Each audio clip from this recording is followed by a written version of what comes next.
Good morning po sa ating lahat. No? Para ka pa lang nasa stage ng ano dito.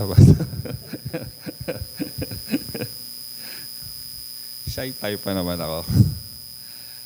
Ah, alam niyo po, nung nagsisimula po ako mag-pastor, isa po yun sa fear ko, yung stage fright. No? Ayoko po talaga yung maharap sa ganitong setting. Pero yun po ang kalooban ng Lord. So, doon tayo na-lead. No? So, purihin po ang Diyos no, sa araw na ito. At salamat. Even medyo gahol ako sa oras dahil galing pa ho ako ng Parañaque. I live po in Parañaque sa may Valley 1 kung familiar kayo doon. So, mabilis lang naman po yung biyahe. No? At salamat talaga sa Panginoon. Okay. Sa pagsisimula po natin,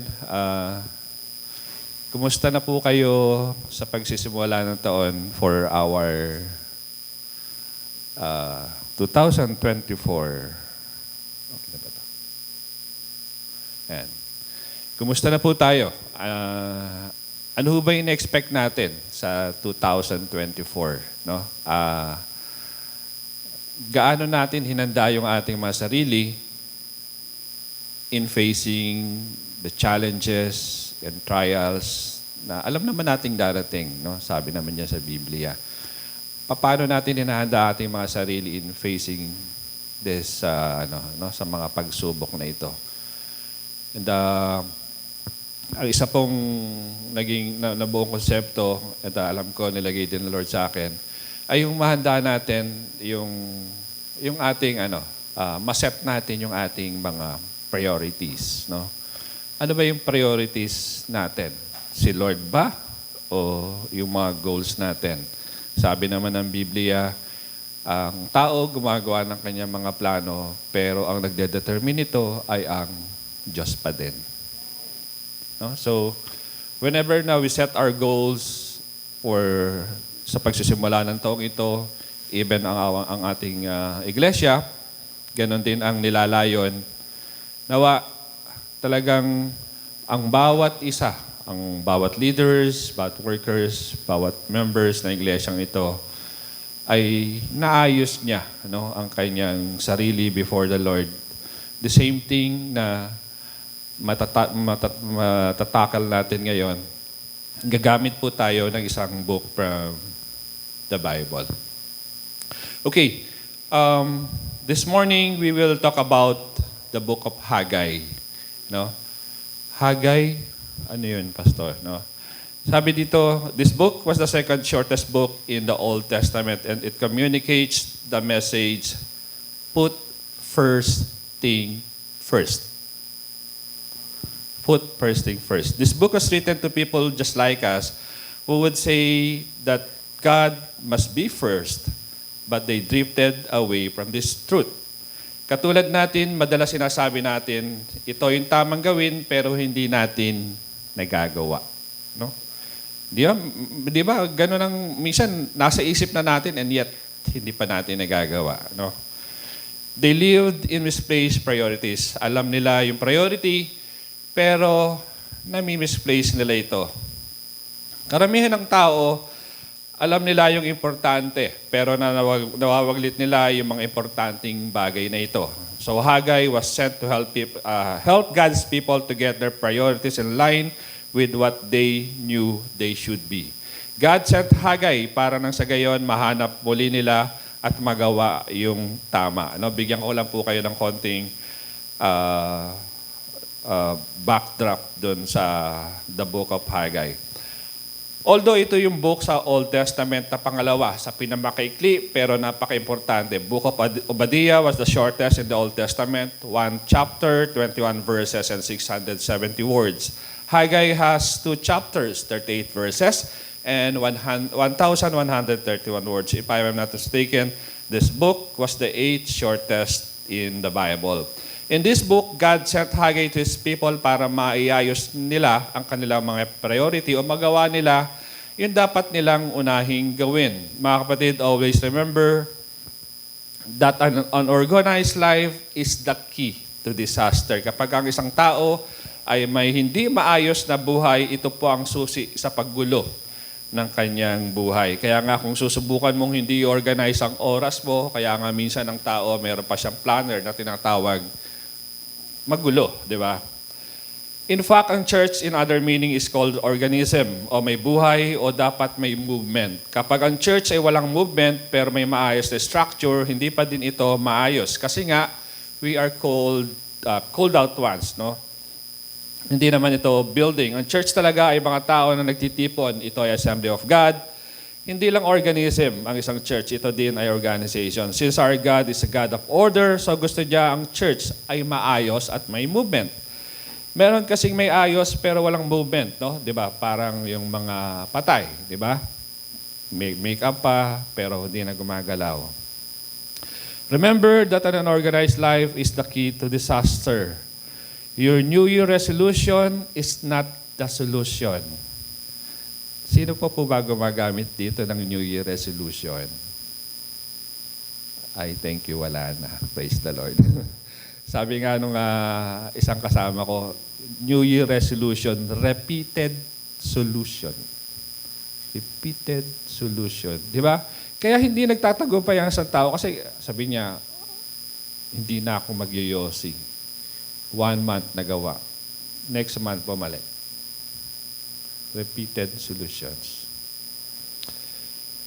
Yung mundo, di ba yung orientation sa atin ng mundo, yung nakamulatan nating paniniwala, bumabait ang tao sa loob ng 40 days. Di ba meron pa silang pag-aayuno, may pinapahid pa silang itim na abo dyan sa noo. Pag napahira ng itim na noo sa abo, tikas lumakad. Akala mo walang kasalanan. Akala mo talagang pinatawad na. Pero mabait lang siya at hindi siya kakain ng karne sa loob ng 40 days. Pero yung Monday to Friday, lahat ng bawal ginagawa. Kaya nga sa atin, di ba? Christianity is a lifestyle.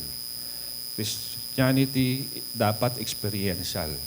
Dapat nararanasan mo. Mararanasan mo ang Diyos pag sumusunod ka sa Biblia, sa kanyang salita. Kapag ka sinasabuhay mo na. Hindi yung paggalit ka, ikaw masusunod. Kaya nga yung lordship ng Lord, ang laking struggle ng isang Kristiyano. Di ba pag galit na tayo, emosyon. Pag nagmamahal, emosyon pa rin. Di ba? Mahal ko pastor, nasaktan ako. Kaya nga, ang lordship, bahagi lahat yan. Pagpapasakop, pagsasubmit, si Lord pa rin ang Lord ng buhay mo. Okay, your New Year resolution is not the solution. Wala sa resolution, ang solusyon nasa organization. Well, I believe ganun din ang ng church na ito.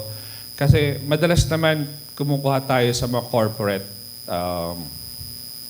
goals, di ba?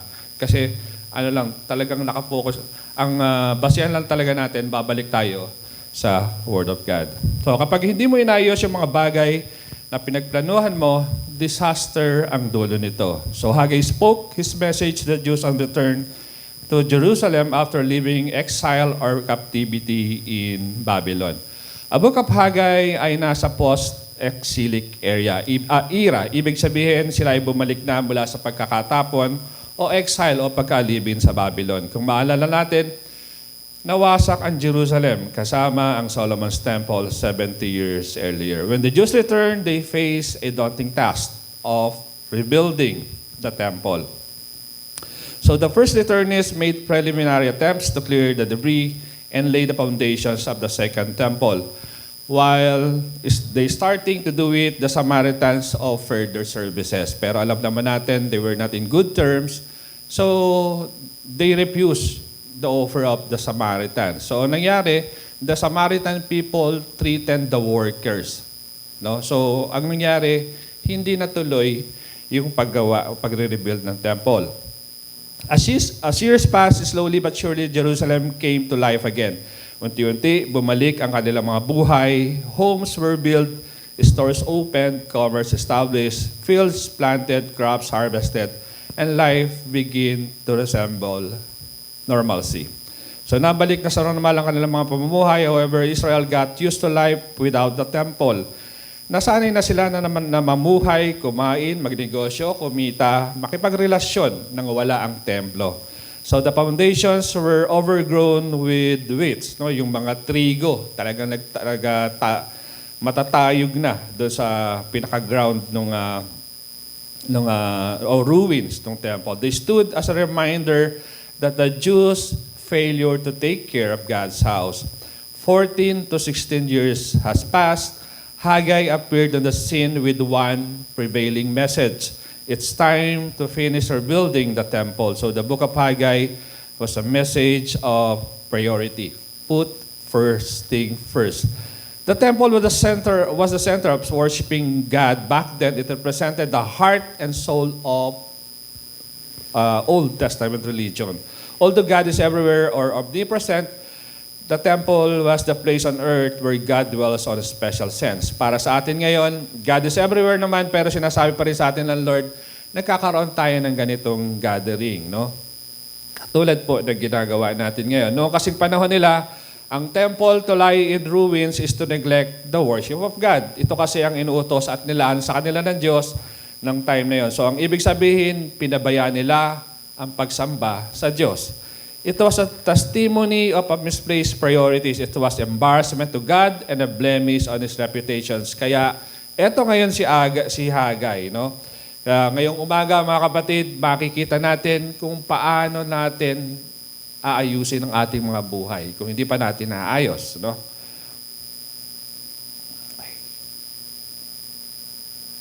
Ayan.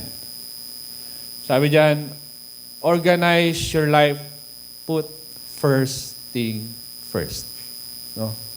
Ano ba yung mga inuuna natin sa buhay? Paano ba tayo nag-aayos ng buhay?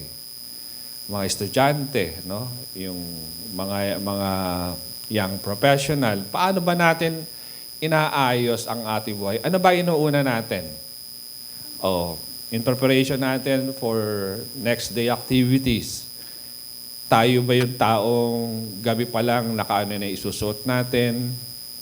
Nakaplansya na ba yan? Nakahang na ba yan? Dadamputin na lang, susot na lang ba?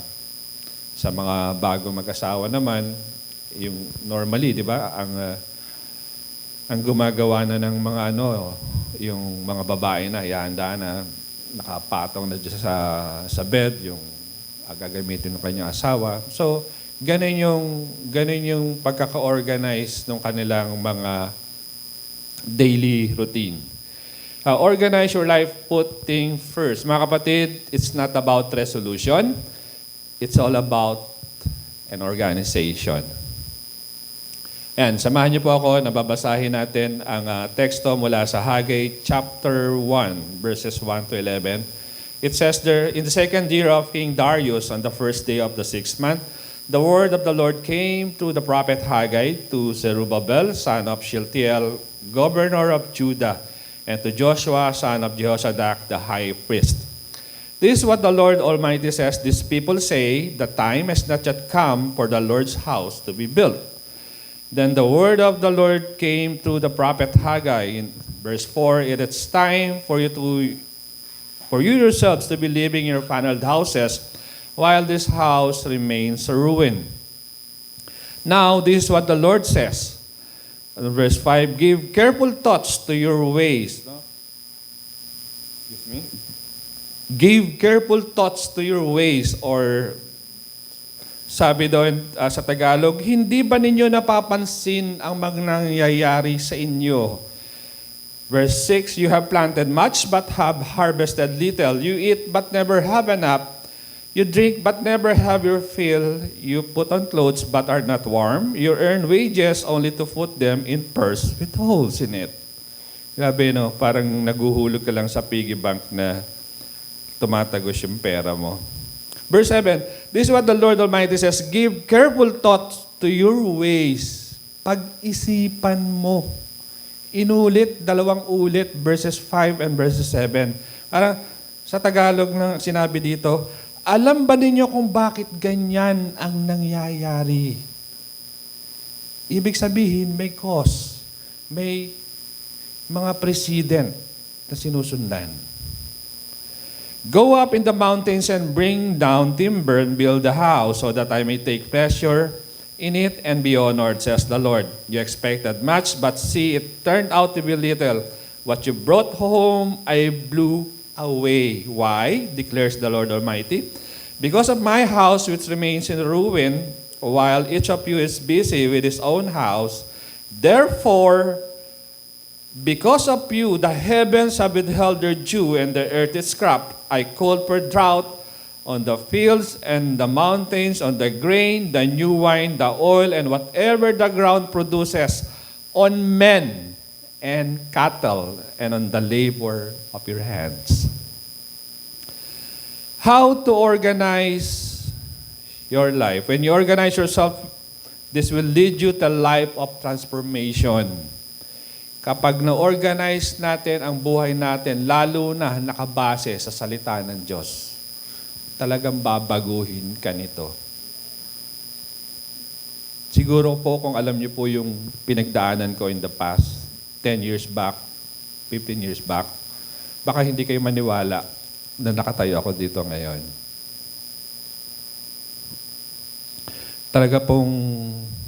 Talagang parang ang sakit nun, physical na alam mo yun, talagang it's flesh na alam mong dapat hindi ka ganun, pero sumusunod ka nga sa sinasabi ng Bible sa'yo.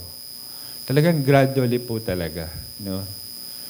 Ang ano ko nun, ang bisyo ko nun, no? Ang dami kong ano nun. Talagang kinain ako ng world. I came to know Christ in the early 90s. Through my ex-girlfriend, na wife ko na siya ngayon, siya yung nagpakilala sa akin sa Lord.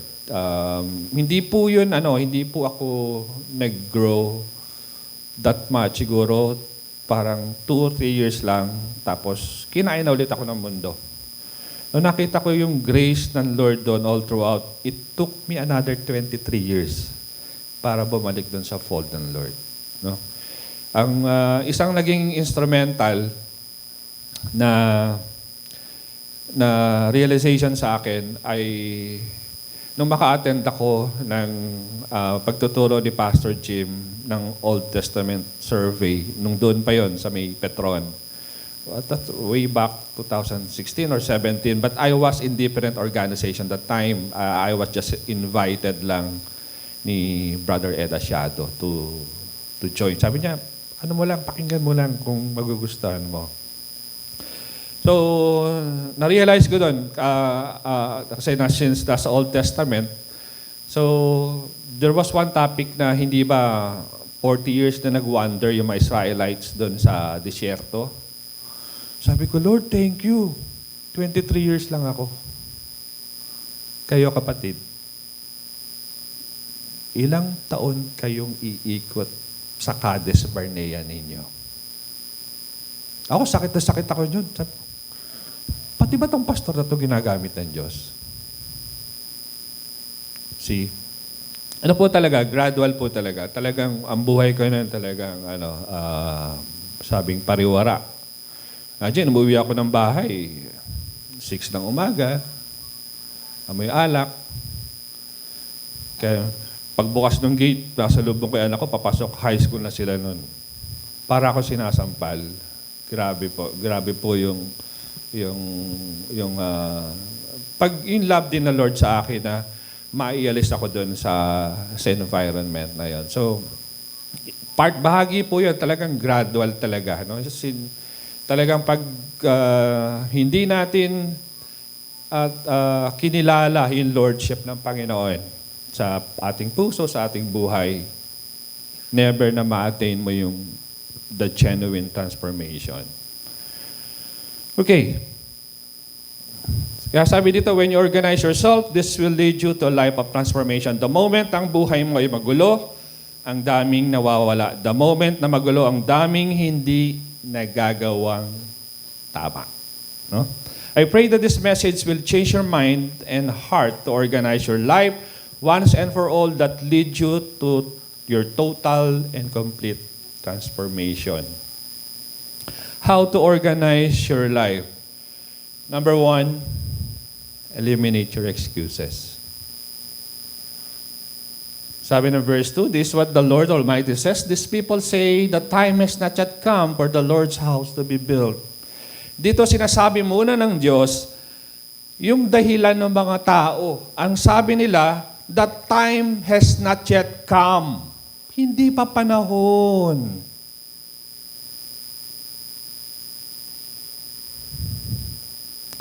Haggai confronted excuses from the temple lying in ruins. Kaya merong mga bagay na hindi na umpisaan at hindi nagpapatuloy kasi may nag-excuse.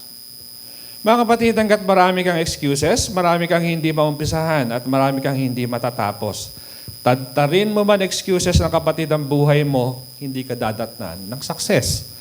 Mas mayaman sa excuses, mas mauwi ka sa kahirapan. So napaka-importante na ma-eliminate natin ang ating mga excuses. Nung time nila, masyado silang naging busy sa kanilang mga kanya-kanyang pinagkakaabalahan.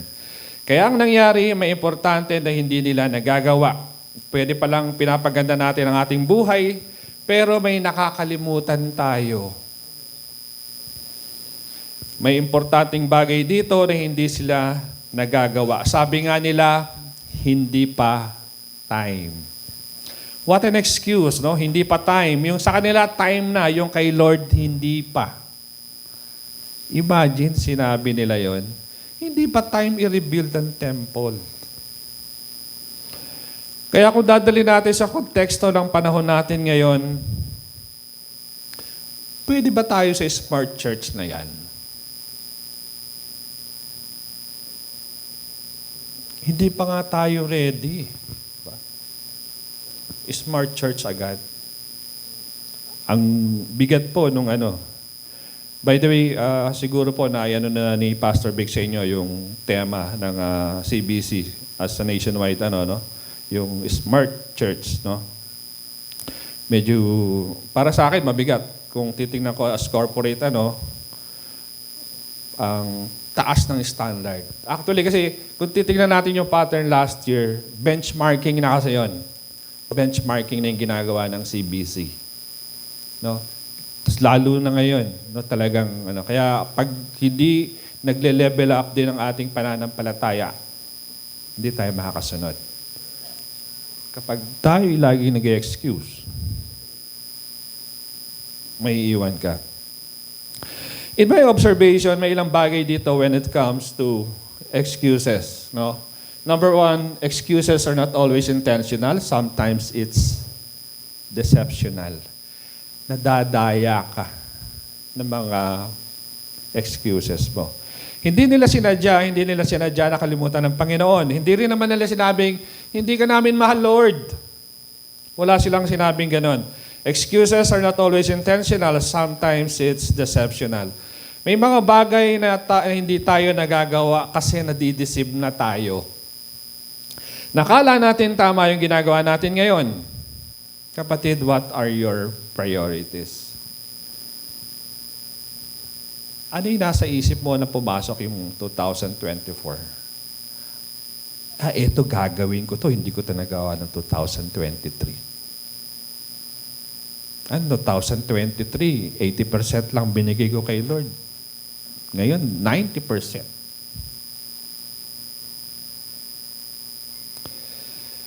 Akala nila tama ang kanilang dahilan. The time has not yet come to rebuild the Lord's home or the temple. Kaya nga ang tanong dito, sino ang nagsabi? Sila o si Lord? Meron pong postmodernism philosophy. No? Sa postmodernism philosophy, acceptable ito. Sa postmodern philosophy kasi ang truth ay ang sarili. No? Sa postmodernism, hindi ka nababalik sa sinasabi ng Diyos, which is, we believers, lagi natin ginagawa, we go back to the Word. Ano ang sabi ng Lord? Every time we make decisions, ano ang sabi ng Lord? Hindi naman, nagtanong ka sa pastor mo, Pastor, anong sabi ng Lord sa decision ko? Definitely, babalik lang sa iyo ng pastor mo. Ano ang sabi ng Lord sa iyo? Kaya nga yung end times, di ba? Haharap tayo personal, individual. Yan, not necessarily na member ka na isang iglesia kung na-save silang lahat Kaya nga personal relationship ang ninanais sa atin.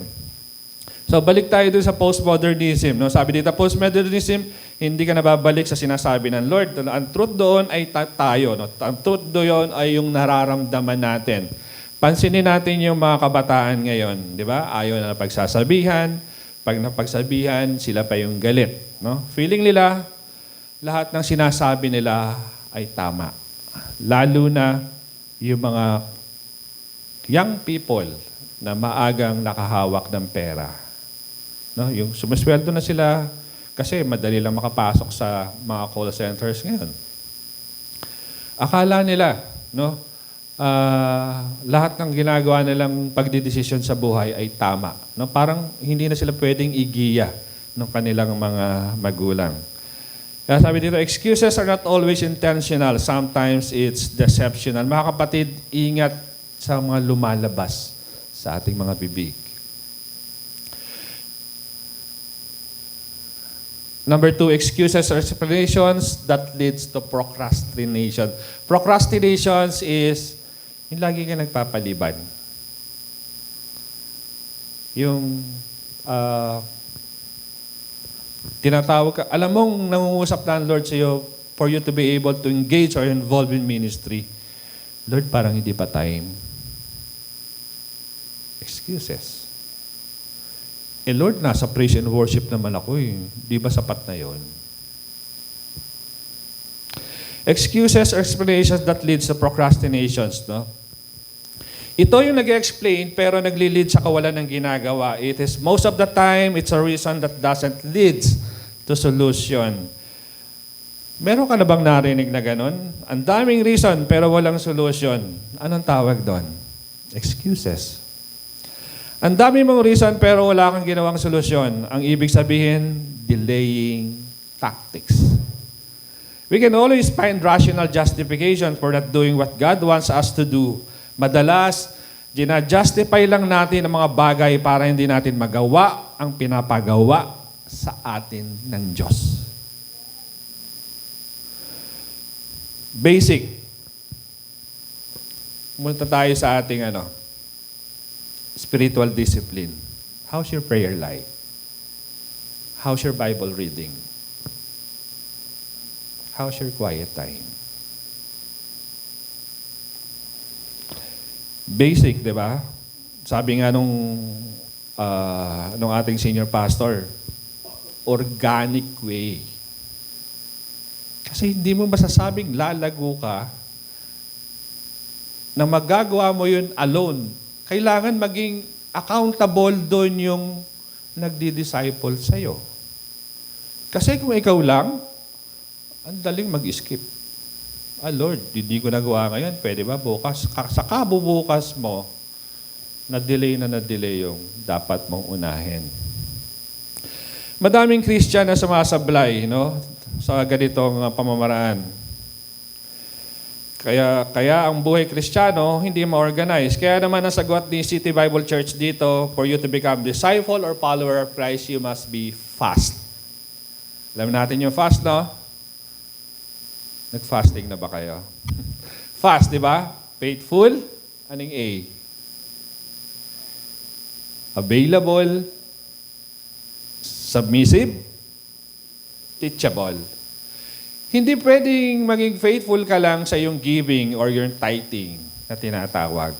Dapat faithful ka rin sa pagiging available mo pag kailangan ka ng pastor mo, pag alam mong kinakausap ka na ng Diyos para mag-engage sa ministry na pinapagawa sa iyo, kailangan mo rin maging faithful sa pagiging submissive mo.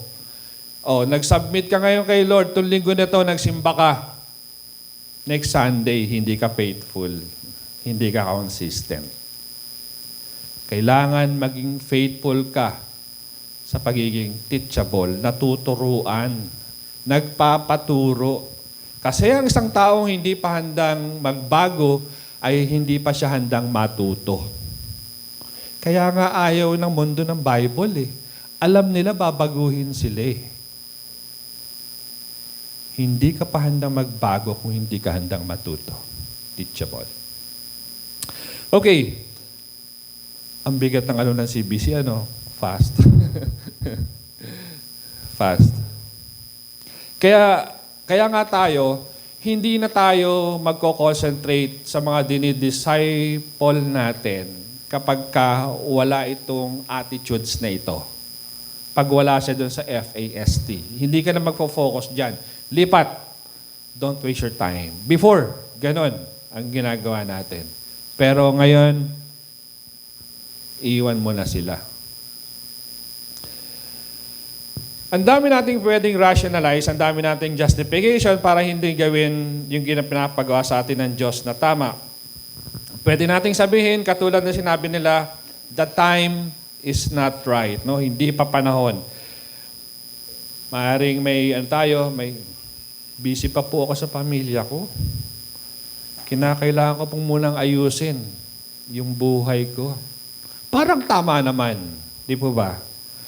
So the first step in putting first thing first is to admit a responsibility. Hanggat hindi mo nakikita na may responsibilidad ka doon sa tamang yon, hindi mo yun gagawin. Remember this, the time has not yet come to rebuild the Lord's house. Remember the excuses, that excuses when now becomes not yet. Hindi pa. Yung ngayon mo, ginawa mong hindi pa. Yung dapat mong now, ginagawa nating not yet. Pastor, hindi pa time. Yung dapat importante gawin natin ngayon, sinasabi natin hindi na muna. Kaya hindi makapagsimula ang isang tao because of procrastination o yung pagpapaliban. Mga kapatid, marami tayong hindi magagawa sa pagpapaliban sa mga not yet na yan sa buhay natin. Remember that procrastination kills many projects before even they off the ground. And whether you realize it or not, this is usually what stops you getting organized. Yun ang pumatay sa maraming proyekto. Yun ang pumatay sa maraming pangarap. Kahit na gaano katindi ang pangarap mo, pag nagpatumpik-tumpik ka dyan, tapos ka. Excuses is when now becomes not yet. And it's easy to make excuses when you don't want to obey God. Ang pangkaraniwang delaying tactics ng tao pagdating sa pagsunod ay spiritual pa rin naman. Ano yun? Pagpe-pray ko po, Pastor. Pagpe-pray ko po.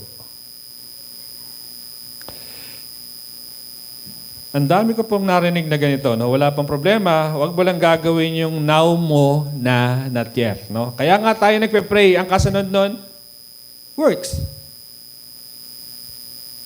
Kaya nga yung pananampalatayang walang gawa ay patay. Kaya you have to exercise your faith by your works. Kaya yung iba, puro pray na lang. Ang nangyari, wala nang nagawa. No, we have to eliminate our excuses. Remember, pag gusto, maraming paraan. Pag ayaw, maraming dahilan. Mga kapatid, kung gusto niyo ma-organize ang buhay niyo this 2024, kung gusto niyo maging bahagi ng Smart Church, eliminate all your excuses. Gusto niyo maging smart this 2024, eliminate your excuses. Kailangan ma-eliminate yung mga dahilan na yan. Yung now mo kinakailangan, huwag mapunta sa not yet. How to organize our life? Ay, nawala. How to organize your life? Number 1, eliminate excuses. Number 2, eradicate your selfishness. Number 2, eradicate your selfishness. Sabi ng verse 3, then the word of the Lord. Kanina, yung excuses ang sinasabi ng Diyos. Pangalawa, eto na yung excuses na binabanggit na yung sa Panginoon. Eradicate your selfishness. Here, Prophet Haggai challenged people's selfish behavior. Ang ibig sabihin ng selfishness, hindi sa wala kang ginagawa. Yung puro ikaw na lang. Puro sa'yo, puro ikaw, puro ikaw, puro ikaw. Eradicate your selfishness. Kaya maraming hindi nakaranas ng success, tatad kasi ng selfishness. Mga kapatid, walang naging matagumpay ng puro sarili lamang. Kung magtagumpay kang, sabi dito, remember our success is always connected to people. Why our success is always connected to people? Matagumpay ka bang doktor kung wala kang pasyente? Matagumpay ka bang teacher kung wala kang estudyante? Matagumpay ka bang magulang kung wala kang anak? It's always connected to people. Kaya nga doon sa two greatest commandment, bakit nilagay ng Diyos yung love thy neighbor? Tama lang yung sinabi ng word, no man is an island.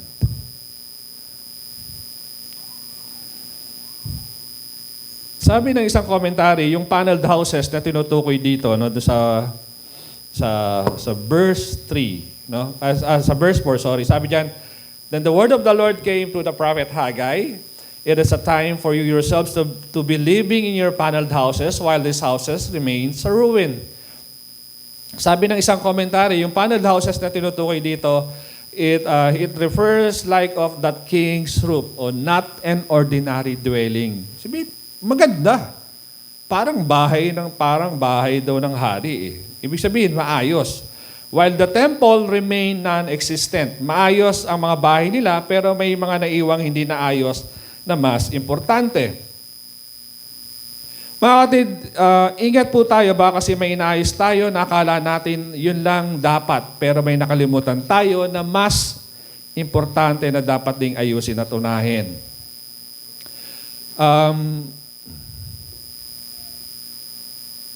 Paano na lang po? Parang next slides, please. Ayan. Basahin ko lang po yung The Living version na ito. No? Sabi diyan, why is everyone saying it's not the right time for rebuilding my temple as the Lord? Verse 3 and 4. His reply to them is this, is it then the right time for you to live in luxurious homes when the temple lies in ruins? Number 5 and 6, look at the result. You plant much but harvest little. You have scarcely enough to eat or drink and not enough clothes to keep you warm. Your income disappears as though you were putting it into pockets filled with holes. Kapag unorganized ang buhay ng isang tao, pwede kasi may ginagawa pero may hindi nagagawang mas tama o mas importante. No?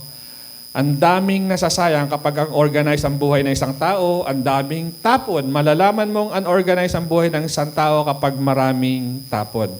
Ang problema nila, selfishness. Inuuna ang sarili, akala nila, yun ang tama. Walang masama sa maayos na bahay. Hindi issue dito, yung ganda ng bahay. This statement is not an attack on riches and big houses. What's wrong is to own a nice home while God's house lies in ruins. What's wrong is spending all your money in selfish needs while ignoring the things of God. Ang dami nating ginagastos sa pagpapaganda ng mukha, sa pagpapaganda ng katawan, at sa iba pang bagay, pero nakakalimutan natin yung para sa Lord.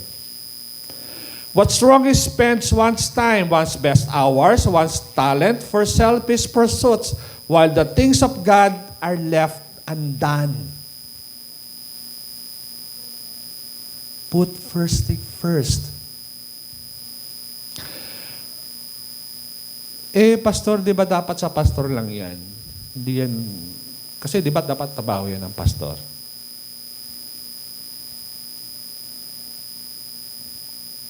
Ganun ang madalas dahilan ng iba. Ang daming tinapos sa buhay, pero ang pinapagawa ng Diyos hindi na umpisaan at hindi na pagpatuloy. Misplaced priorities will always lead to adversity and calamity. Minsan sa sobrang pagmamakasarili ng isang tao, yun ang nagdadala ng disaster sa kanyang buhay. Kaya sinasabi again nung 5 and 6, you plant much but harvest little. You have scarcely enough to eat or drink and not enough clothes to keep you warm. Your income disappears as though you are putting it into packets filled with holes. Inuuna nila yung buhay nila, no? Pero nahuli pa din sila. It's easy to drift away to God's agenda to our own. It's easy to pursue selfish desire while ignoring God. Alam niyo po kung bakit? Bakit madalas natin na-ignore ang para sa Diyos? Default mode ng tao, sinful nature, makasarili. O pansinin niyo dun sa mga bata. Meron po akong lumalaking apo. 3 years old, 4 years old. Hindi mo naman tinuruan. Ayaw mag-share ng laruan. Makasarili. Default mode po natin, selfish. Kaya nga kailangan natin ng Biblia, kaya nga kailangan natin ng Diyos. Dahil yung laki ng puso ng Diyos para tayo maabot. Para tayo mahango dun sa pagkakalublob natin sa kasalanan. Para makatakas din tayo dun sa pagiging selfish. Because of their selfishness, they miss God's blessing. Haggai's sobering reminder, what happens in your heart affects every part of your life. Nire-remind sila dito ni Prophet Haggai, what happens in your heart. Nang mawala ang Lord sa sentro ng kanilang buhay, naapektuhan na ang bawat bahagi ng kanilang buhay, yon ang pinamakasakit na nangyari sa kanila. Yan, sabi ni William Gladstone, selfishness is the greatest curse of the human race. Sumpa pala ito. Selfishness is the greatest curse of the human race. Meron ngang mayayaman na, di ba? Nagnanakaw pa din. Grabe yun, no? Mayaman na, nagnanakaw pa din. Kilala naman natin yung mga yon. The poison of selfishness destroys the world. Marami nang nilason ang selfishness na yan. Remember, ang pagiging makasarili ang nagiging dahilan para hindi mo magawa ang pinaka-importante. Mas madalas, pag inuna ng taong kanyang sarili, marami siyang bagay na hindi magagawa. Mga kapatid, mukha lang masaya pag inuna ang sarili, pero wala nang sasaya pag inintindi at inuna mo din yung iba, lalo na ang God's agenda.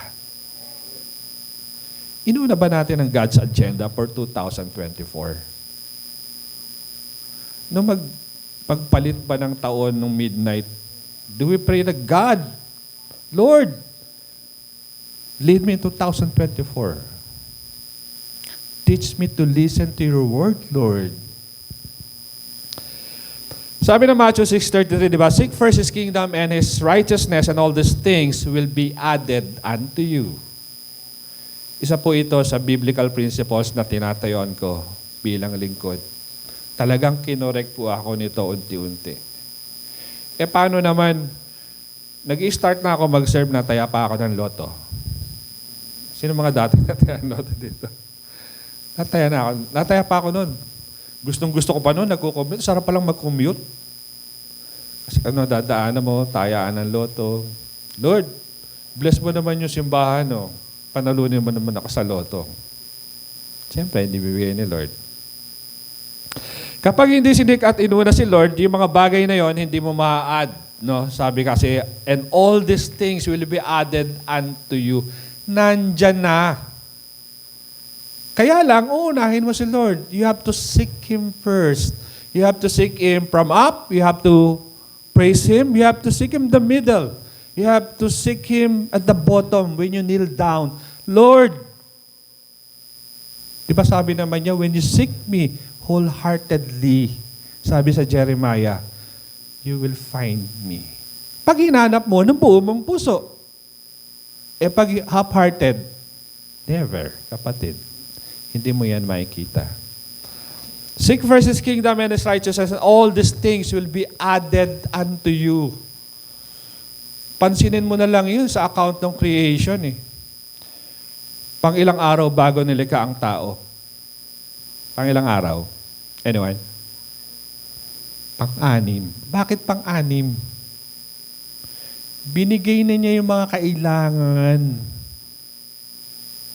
Kaya paglikha sa kanya, binigyan agad ng task, ng responsibility. Diba?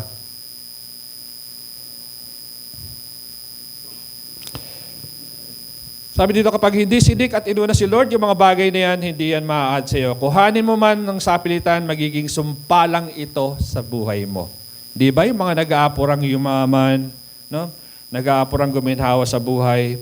Kasi magiging maayos lamang ang mga bagay na tinatangkilik natin pag si Lord ang sentro ng mga ito.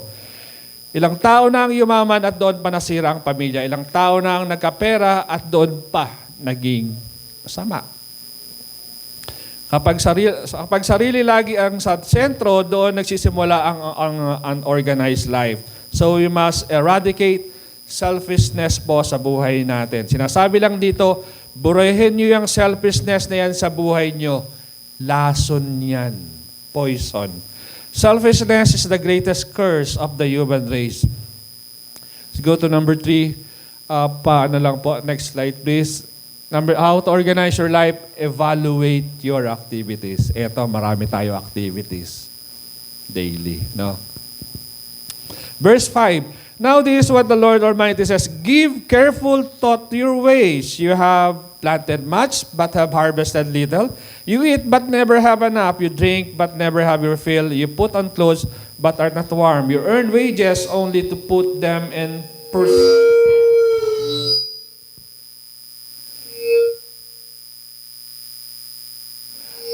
Sabi dito, you earn wages only to put them in purse with holes in it. Kaya po makikita natin again, no, sa verse 5 and 7, Haggai twice instructed the people here, no? Consider your ways. Give careful to your thoughts. Diba, sabi nga sa Tagalog, pag-isipan mong maigi. Kaya sinabi pa niya sa verse 5, hindi ba niyo napapansin ang mga nangyayari sa inyo? Alam ba ninyo kung bakit ganyan ang nangyayari sa inyo? So it was the time for the people to do some self-examination before God. Here, Haggai wanted the people to stop long enough in their busy schedules to evaluate their lives in the light of God's Word. Ang dami niyong sinasabi, pero ito yung sinasabi ng Diyos. Punong-puno tayo ng excuses. Punong-puno tayo ng selfishness. Punong-puno tayo ng activities. He wanted them to measure the consequence of their actions. So, ngayon, i-evaluate natin yung ating mga activities. No? How to evaluate our activities? Number 1, what went wrong? Ito yung common ngayon. Anyari? Nangyari? What went wrong? Verse 5 and 6, ang ginagamit natin dyan, ano?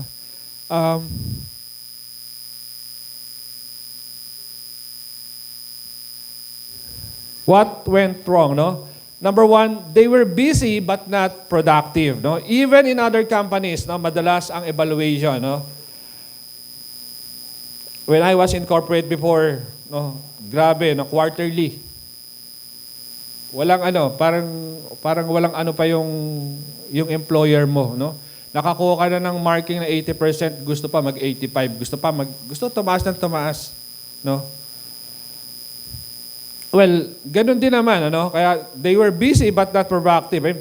Kung titingnan din naman natin sa sales, ganun din naman ang sistema nila, no? Asa ng benta. Kaya sabi ng verse, you have planted much but harvested little. Pagod na pagod pero konti ang ani. Ibig sabihin, may mali. Nagets nyo? Hirap ka na kahit ginagabi ka sa trabaho mo, pero hindi ka makaipon. Naranasan ko to, mga kapatid. Parehas kami may trabaho, nasa sales yung misis ko at the time. Hindi kami makaipon. 10 years kami nangupahan. May mali. Sagad pa ako sa overtime nun. Tuwan-tuwa pa ako pag linggo, papasok ako dahil may Sunday differential. Tapos pag inabot ka ng past 10, may night differential naman kasi I was in operation sa PAL before. Grabe. Anong pagsusumikap mo talagang nagsiselos pa ako nun sa misis ko, bakit ang laki ng kita niya? Eh, nasa sales siya. They were busy but not productive. They were not busy but not fulfilled. No, sabi diyan. You eat but never have enough. You drink but never have your fill. You put on clothes but are not warm. You earn wages only to put them in purse with holes in it. Busy but not productive. Busy but not fulfilled. Busy ka, hindi ka naman fulfilled sa nangyayari sa'yo. Busy ka pero hindi ka productive. Kaya yung iba marinig mo, 20 years, 30 years na nagtrabaho sa work. Kumusta retirement? Ayun, halos pambayad lang ng utang. Kulang pa pambili ng gamot.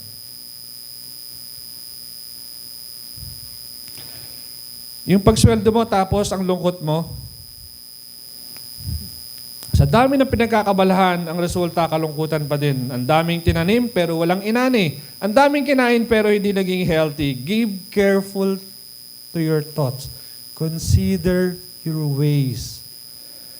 So what went wrong? Baka sayang na yung pagod, yung panahon na inuukol natin. Aan mo kapatid ang paglalakad kung mali naman ang nilalakaran mo. We need to evaluate ano yung mali, ano yung nangyayari sa akin ng makanakaraan.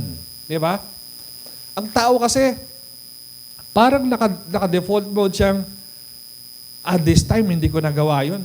Next time, gagawin ko na. Uulitin niya uli yung pattern. Hanggat hindi nasusubsob yung muka, pag tinukod niya, pag siya'y bumagsak. Dati po, I was very eager na makarating ng US. I think it was 1993. Buwan-buwan nag-a-apply ako. Siguro mga 6 na beses yan. Ate, puro din na yung inabot. Nung tinigilan ko na, it was mid-90s. Nung tinigilan ko na, ayoko nang pumunta ng US. Kasi ang ano ko lang noon is that may free ticket ka kasi I was working in PAL before. Nung tinigilan ko na, wala akong sawa. Tapos nung nagsiserve na ako sa ministry, ang dali namang kumuha. Yung una nag-apply yung mag-ina ko. Tapos nung mag-apply, sabi ko, Lord, bigyan mo lang ako ng isang sentence na mag-i-strike doon sa kausap ko. Tinignan yung documents. Bakit ka pupunta doon? Tinagalog ko lang po Hindi po. Puti po yung nakausap ko. Bakit ka pupunta doon? I want to join my wife. So, nag-presume siya, maybe siya yung wife ko. Tapos, can you see your wife passport? Kinuha na. Okay. Be back at ganyan-ganyan. Tapos, samantalang nung araw, ang daming kong requires na pinoprovide, hindi man lang yan titingnan, tsak! Ay, grabe talaga, no, pag wala talaga sa kalooban ng Diyos. Kasi ang ano ko rin nun, baka punta lang ako doon, sa US. Nandun yung tita ko. Sabi niya, Roy, akong bahala sa'yo, makapunta ka lang dito. Ako nang bahala sa'yo. Di po nagloob ng Lord. Kaya po yung nagbibisit ako doon, uuwi ka pa ba? Ako na umaayaw. Laki ng utang ko sa Lord eh. Ako nga, nagigilty nga ako pagka may ilang buwan ako na nawawala sa ministry. Guilty po ako. So, aanin mo kapatid ang paglalakad. Kung mali naman ang nilalakaran mo, we need to evaluate ano yung mali, ano yung nangyayari sa'yo, sa mga nakaraan mo. How to evaluate your activities. Pangalawa, how to make things right. Ngayon, alam mo na yung mali, paano mo ngayon siya itatama? Nakita na natin yung mali, paano ngayon natin ito maayos? Sabi ng verse 7, this is what the Lord Almighty says, give careful thought to your ways, go up to the mountains and bring down timber and build a house so that I may take pleasure and be honored, says the Lord. Now, how will we know if we put first thing first? No? Paano nga ba natin nalalaman? How will we know kapag ino-organize natin ating buhay? How we will know if God is in the first place? May 3 pong indicators na tinutukoy dito. Number 1, when we are active in the right thing. When we're active in the right thing. Pag tama na. Malalaman natin na maayos natin ating buhay when we're active in the right things. Go up in the mountains and bring down timber and build the house. Pag tama na yung ginagawa mo, pag tama na yung priority mo. Kaya pag priority mo si Lord, tama na yan. Hindi ka na dyan maliligaw.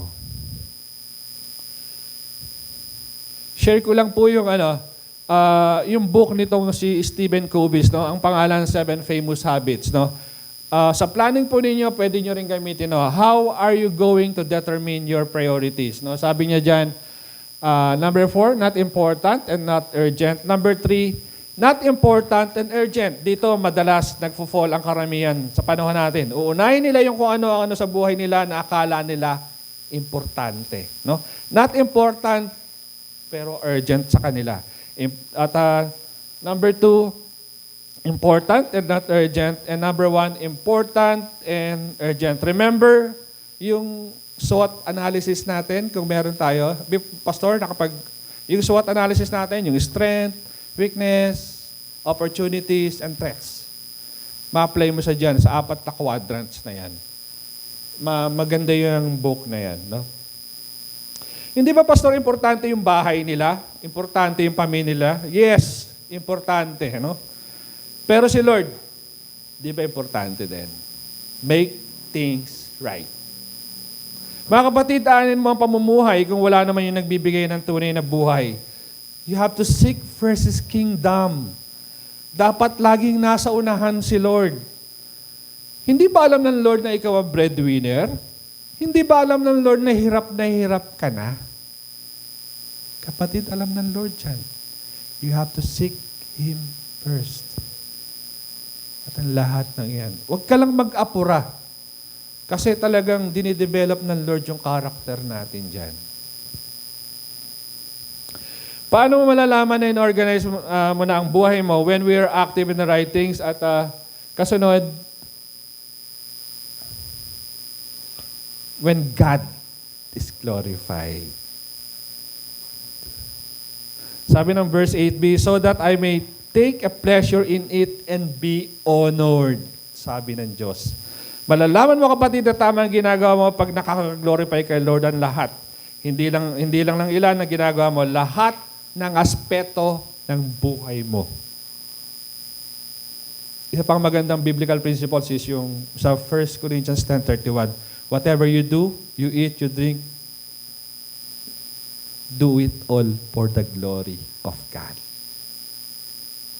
Yung pagtuturo sa inyo ni Pastor, do it all for the glory of God. Hindi daw sabi lang ni Pastor, gagawin mo yun para sa pag-honor mo sa Panginoon. Hindi ka matututo ng dahil lang kay Pastor. Baka pag pinagalitan ka ni Pastor, nagtampo ka na. But when you do it for His glory, aayusin niya ang puso mo. Pangatlo, paano malalaman na tama ang ginagawa mo? When God blesses us. No? Makikita yan sa verse 13 na hindi siya naging part ng ano. Sabi diyan, then Haggai, the Lord's messenger, gave this message of the Lord to the people, I am with you, declares the Lord. No? When God blesses. Yun ang pinakamatinding blessing, kapatid. I am with you. Kapatid, kasama mo ang Diyos. Kasama mo ang hari ng mga hari. I am with you.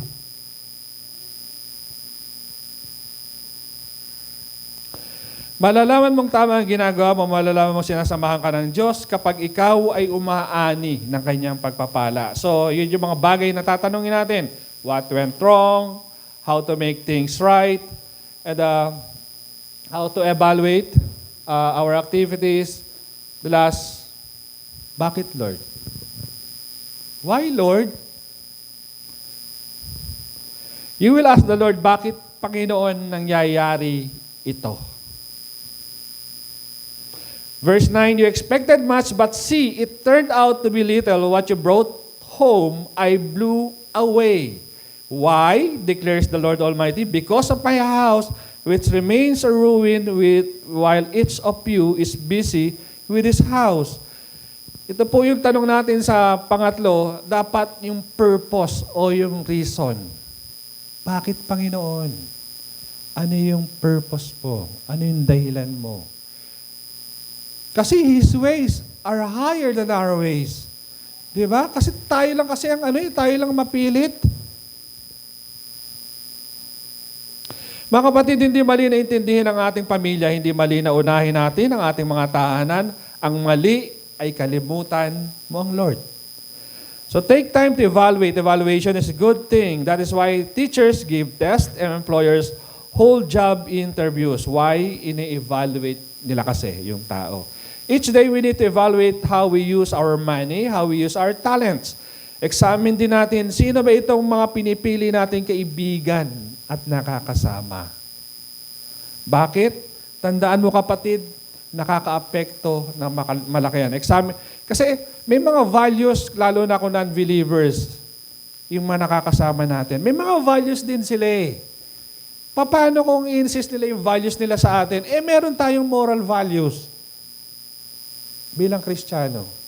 Yari, pag sinamahan mo na sinamahan yun, hindi mo na nakikita, excuse na excuse, nadideceive ka na. Kaya nga sa ating mga takbuhin ng buhay, iwasan ang mga wrong associations, di ba? Sa Hebrew, lay aside every weight. We have to choose people na makakasama natin sa ating takbuhin. Yun. Bakit nga? Yun, kasi nga dun sa value. So, kinakailangan, may constant evaluation tayo, dapat may constant examination. Napasinpin ko din po dito sa passage nito na hindi nila nakita was that God caused their predicament. No? Yung difficulty o yung dilemma. Kaya sabi ng verse 9, you expected much, but see, it turned out to be little. What you brought home, I blew away. Sino po ang may sabi nun? Demonyo? Diyos. What you brought home, I blew away. Yung inuwi mo, hinipan pa niya. Wala ka nang naiuwi. Kaya nga yung, di ba, sabi nun, yung wages, na hinuhulog mo lang sa pocket mo na butas. What you brought home, I blew away.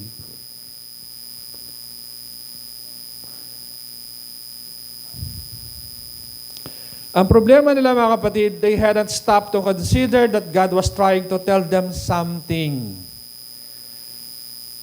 Tayo mga Kristiyano, di ba, pagka nagsusunod-sunod yung problema, okay lang yung trials, normal. Abay, pag patong-patong na yan, be discerned. Maging discernment tayo mga kapatid. Baka plagues na yan. Remember yung case sa Egypt before? Di ba? Nagpadala na 10 plagues ang Diyos dahil matigas ang ulo nung Pharaoh eh. To the point na namamatay yung kanyang firstborn. Tayo din. Dalhin natin sa konteksto ng panahon. Ilimit mo yung sarili mo sa pagsilbi mo sa Diyos. Sa pagtawag mo sa Diyos, titigas yung puso mo. At pag nakita ng Diyos na tumigas ang puso mo, ay patitigasin dyan lalo yan. Like the way He did to the Pharaoh. Di ba sabi din ng Bible, ang Diyos ang may karapatang magpatigas at magpalambot ng puso ng tao. Kaya ingat tayo mga kapatid, doon sa mga dumarating na akala natin, testing lang yan. Baka plagues na yan. Kaya kung patuloy na nililimit mo ang sarili mo, kung patuloy ka nagmamatigas ng puso mo sa paglilingkod sa Diyos, mga kapatid, don't limit your service to Him. Don't limit yourself sa pag-hold ng EBS, yung quiet time mo, sa Bible reading mo, sa prayer life mo, sa quiet and trad mo, sa mga ministers ng church na alam mong nagiging kagamit-gamit ka. All these things will surely glorify and honor Him. This is not all about your pastor. This is not all about your church. This is all about you and Him. Ikaw lang at si Lord. Kasi pag tumingin ka sa tao, yari ka na. Makikita mo dyan lagi, imperfections niyan. Nagiging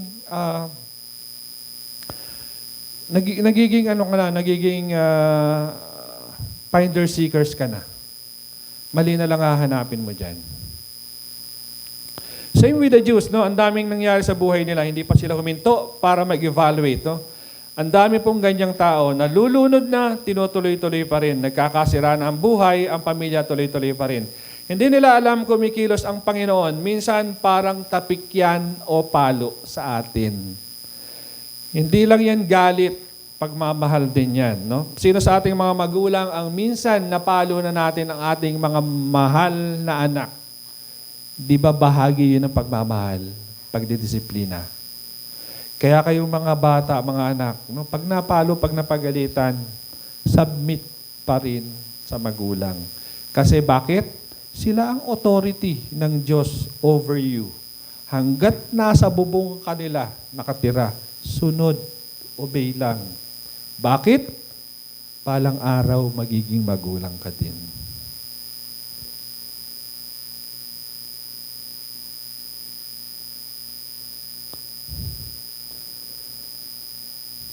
That is why Haggai screamed, "Hey, it's God who controls the rain and the harvest.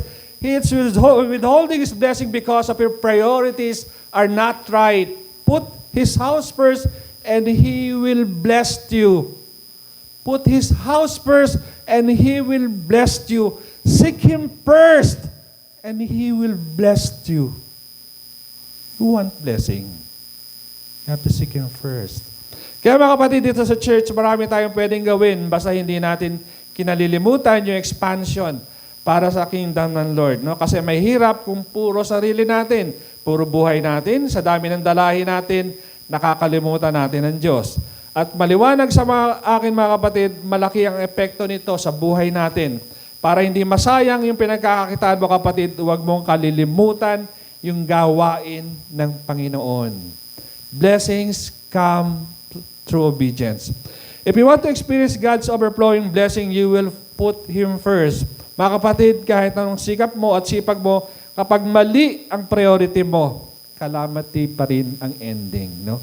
Maraming mga tao, tagtad ng salapi, mga millionaires, billionaires, kumusta ang buhay? Mukha lang okay, pero kalamidad ang pamilya. Kalamidad ang buhay. Mga kapatid, starting today, evaluate your activities. Tanong mo, what went wrong, Lord? How to make things right? Why, Lord?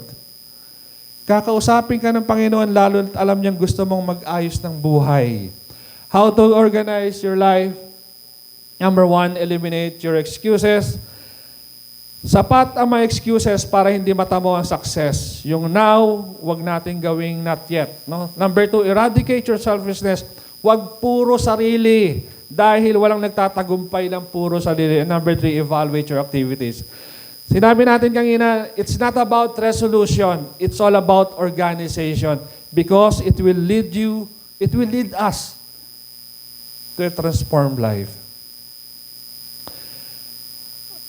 In my conclusion, gagamitin ko tong verse na to, yung pinakadulo, no? I will end with this concluding remarks of God through Prophet Haggai, no? Paano mo malalaman kapag may dapat kang ayusin at itama sa iyong buhay? Sabi diyan, therefore, in conclusion, because of you, the heavens have withheld their dew, and the earth its crops. 11, I called for a drought on the fields and the mountains, and the grain, the new wine, the oil, and whatever the ground produces, on men and cattle and the labor of your hands. O nagkaroon kapatid ng matinding tagtuyot, no? Sa hayop, sa lupa, sabi diyan, and whatever the ground produces. Akala ko tagtuyot lang sa lupa at sa hayop. Nakalagay on men. Sa tao, on people. Paano natin malalaman kung may dapat itama at ayusin sa ating buhay? Malalaman mo kapatid kapag natutuyo ka na. Spiritually dry. Baka kasi ang dami natin ginagawa, tuyo pa din. Baka binibigay mo na yung buong buhay mo, tuyo pa din. Bakit walang nangyayari? Mga kapatid, may spiritual dryness, may drought na dumarating sa buhay natin kapag nakakalimot tayo na dapat unahin ang Lord. Kaya kahit anong gawin mong effort, kahit anong pagpupunyagin mo sa buhay, sa dulo nito, disaster pa din. Yung mga dry in spirit, madaling mapagod. No? Walang sense of fulfillment. This morning, we will ask the Lord to refresh us so we can serve Him with vitality and strength. Let all stand and let's pray.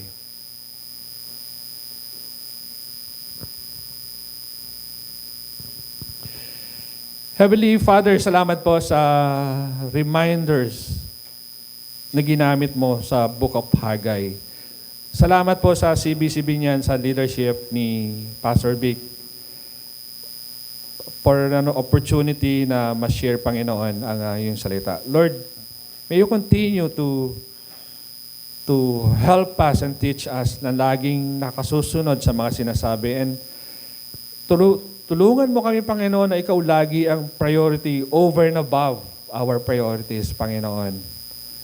Talagang hindi namin ito malalagpasan, Panginoon, apart from you.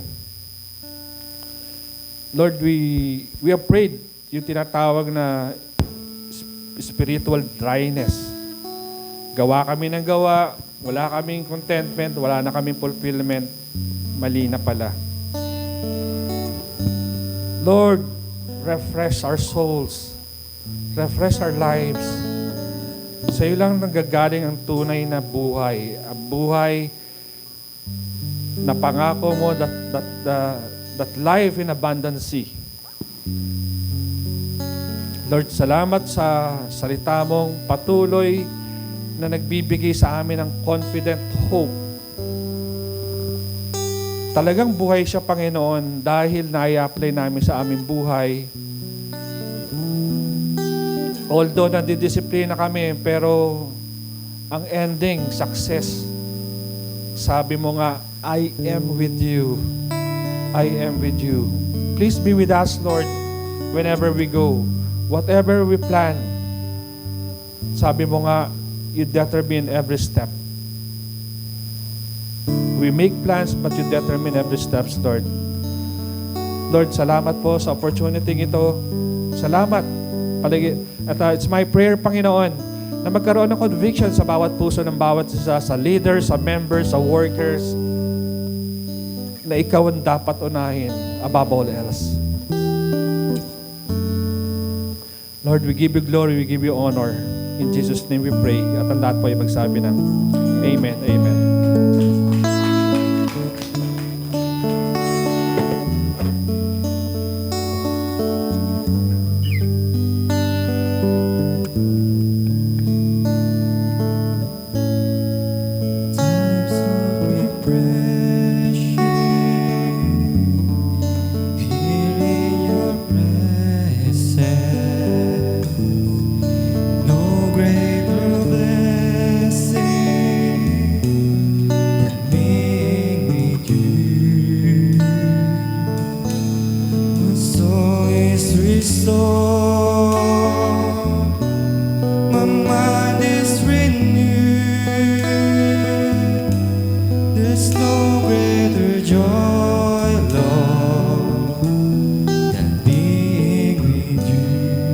Come on, church.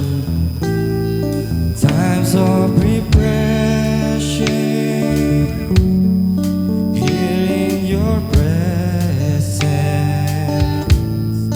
no greater blessing than being with you. My soul is restored, my mind is renewed. There's no greater joy, Lord, than being with you. In times of refreshing, here in your presence, no greater blessing than being with you.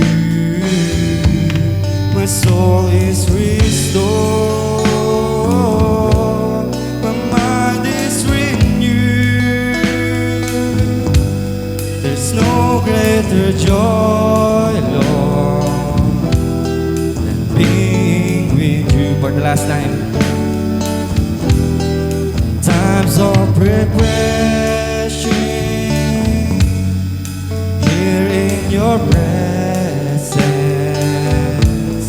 No greater blessing than being with you. My soul is restored, my mind is renewed. There's no greater joy, Lord, than being with you. There's no greater joy, Lord, than being with you. There's no greater joy, Lord, than being with you. Amen. Palakpakan po natin ang ating Panginoon. Hallelujah.